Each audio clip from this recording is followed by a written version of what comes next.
What's going on, everybody? This is Mehul and welcome to your 41st AngularJS tutorial, in which we'll be discussing about shared and isolated scope in AngularJS directives, obviously.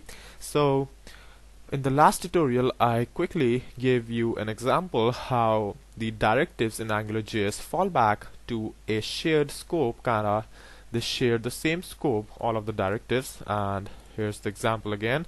So if I click one of them, you can see all of the div having the my first script as a directive changes to hey there. Now this is because the scope is shared among all of these directives. Now we can prevent this thing by breaking each of the directive to its own individual scope, and to do that, in the return we have a property known as scope. Now this can accepts three values: either it is true or false, or it is a kind of object. So what happens with false is simply that you are just not writing anything else. So this line and this line technically means same.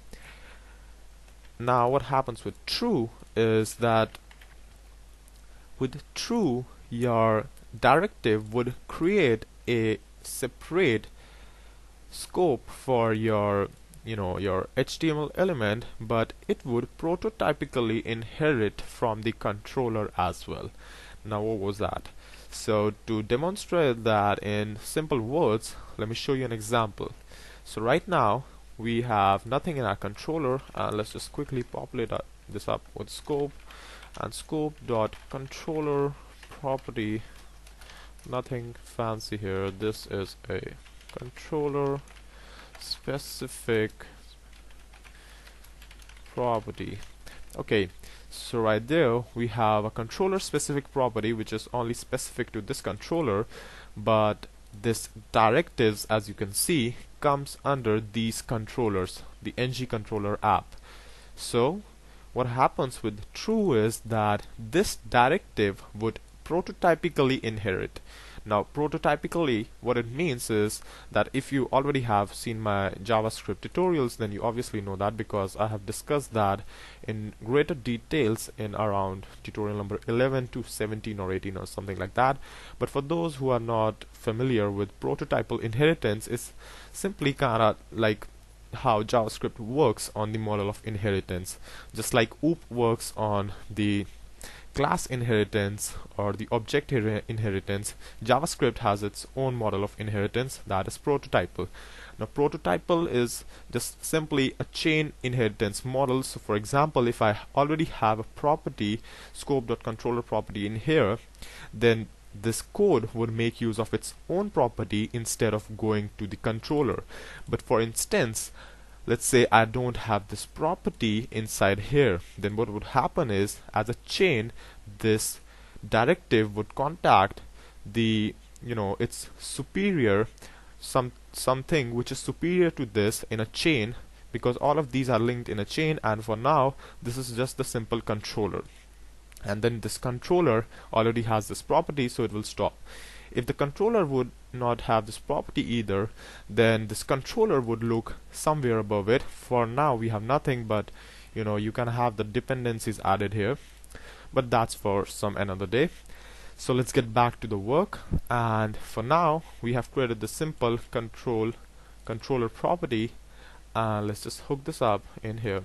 So instead of hey there, I'm just gonna say controller property. Okay, so what happens now is, if I reload this and click on this, okay, so we got controller property instead. Never mind, let's just create this as a function only, and let's just change this to scope dot controller property. Let's reload now. So when I click on this, you can see that this is a controller specific property, and the other two did not change. So that is kinda the effect of the scope true. And if I click on this as well, this is controller specific property, and this one as well. Now what happens when I change this to an object literal?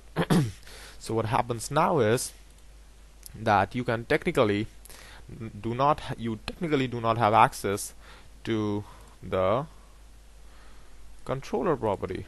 Okay, so how the heck in this world are we getting access to this? Okay, so I haven't saved the file yet. Alright, so you can see now that the text is going blank instead of showing this is a controller specific property. Now the reason for this is that this directive has its own individual scope plus an isolated scope, which would, just would not be a part of the prototypal chain which this controller is a part of. Now in most of the scenarios you would like to have an individual and an isolated scope, because if you can access this property, you can actually modify this property as well from the directive only, and you don't want any, just a random directive on your page modifying your controller properties, because that could be fatal for your program. So yeah, so that's all for this tutorial, and some interesting stuff goes in here which we'll be talking real soon. And yeah, so that's pretty much it for this tutorial, and if you liked it, then don't forget to subscribe, and thank you for watching.